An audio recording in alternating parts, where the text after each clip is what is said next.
Pse heshta kur mësosh në dhunonte? Sepse ashtu isha mësuar.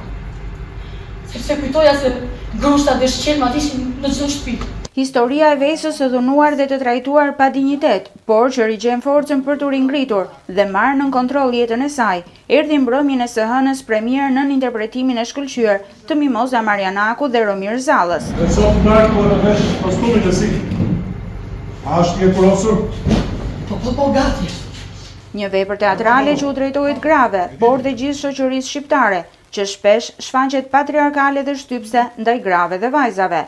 Për autoren Anisa Markarian, historia e Vesës bën në një Anisën shkrimtare dhe mjeke. Drama Gruaja me sirtar është një homazh për të gjitha këto gra, të cilat në anonimatin e tyre vuajnë, por dinë edhe të gjejnë forcën për të dalë për të fituar, për të luftuar kundër xhelatëve të tyre dhe për të fituar. Janë vërtet një shembull për të gjithë shoqërinë. Dhe Vesa në fundit nuk është vetëm një vesë shqiptare, është edhe të gjitha pacientët të cilat kam kuruar në pavionin e urgjencave që vinë të plagosura, të djegura, të rrahura qoftë nga vllai i madh, qoftë nga babai, qoftë nga i dashuri apo bashkëshorti. E mbytur nga emocionet para nisjes së shfaqjes, protagonistja e kësaj drame, Mimoza Marianaku, e sheh këtë rol si më të rëndësishmin e karrierës së saj. Në çdo shfaqje emocionet janë shumë të forta.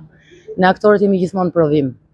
Dhe sa herë që japim premier, heqim diçka nga vetja. Kënaqim të tjerët, por nga vetja heqim diçka.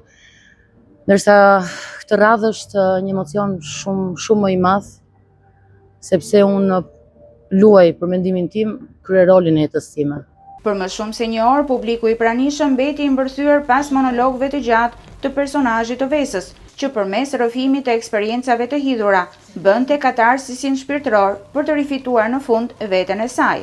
Për regjisoren Suela Bako dhe skenografen Alketa Tragaj, mesazhet që përcjell Vesa duhet të mbërrinë të çdo grua, sepse në momente të caktuara të jetës, cila do mund të jetë një vesë. Kjo shfaqje duhet parë pikë së pari për historinë që trajton. Është historia e një gruaje, e cila përfaqëson në fakt shumë gra. Dhe ato gra i bashkon historia e abuzimit, e dhunës, e keq trajtimit, e një jetë jo të lumtur. Sepse abuzimi është i gjithë farë formash, nuk mjafton vetëm të hash dru për të qenë abuzuar. Mund të jesh abuzuar edhe duke mos qenë lumtur edhe të jetosh me një njerëz që nuk të bën të lumtur. Ndash jetën edhe të vdesësh e pa lumtur. Kështu që kjo shfaqje i më përsipër të gjitha personazhi i Vesës është çdo grua dhe besoj që çdo njëra prej nesh e gjen veten në një moment jetës. Si artiste kam pasur kënaqësinë, por edhe përgjegjësinë e madhe në realizimin e skenografisë dhe të kostumografisë në këtë vepër, me çdo detaj të realizuar në kostumografinë, të cilat të gjitha së bashku kanë veshur atë petkun pikërisht të dramës së kësaj vepre. Pavarësisht se nuk u luajt në skenën e teatrit Aleksandër Mojsiu, për shkak të rikonstruksionit të këtij të fundit, publiku besnik mbushi plot sallën e QKF-s. Në fund, një duartrokitje e gjatë dhe shumë e merituar për të gjithë ekipin që i dha jetë kësaj shfaqje, që do të ngjitet në skenë sërish në datat 25 nëntor dhe 3-4 dhjetor.